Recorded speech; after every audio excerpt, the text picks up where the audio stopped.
Breaking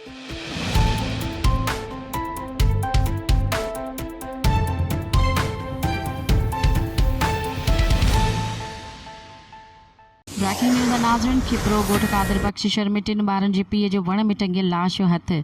Premu कोहलीअ जो लाश वण में टंगियल ॾिसी इलाइक़े वासियुनि पुलिस खे इतला ॾिनो। खिपरो वेझो ॻोठ कादिर बख़्श शहर में 3 ॿारनि जे पीउ प्रेमू कोहलीअ जो घर जे पासे में देवीअ जे वण में टंगियल लाश हथायो आहे।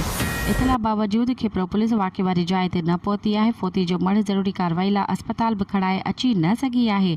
ॿुधाए पियो वञे त हिन 3 ॿारनि जो पीउ हो ऐं इलाइक़े में चोॿो लाहिनि त हुन ख़ुदकुशी कई आहे, पर पुलिस जो अञा ताईं को बि मौक़िफ़ साम्हूं न अची सघियो आहे।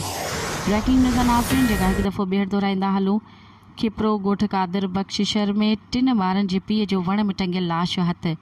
प्रेमू कोहलीअ जो लाश वण में टंगियल ॾिसी इलाइक़े वासियुनि पुलिस खे इतला ॾिनो।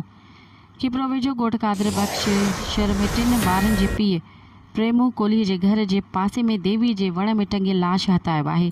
इतला बावजूदि खिपरो पुलिस वाक़े वारी जाइ ते न पहुती आहे। फोती जो मर्द ज़रूरी कार्रवाई लाइ अस्पताल बि खणाए अची न सघी आहे।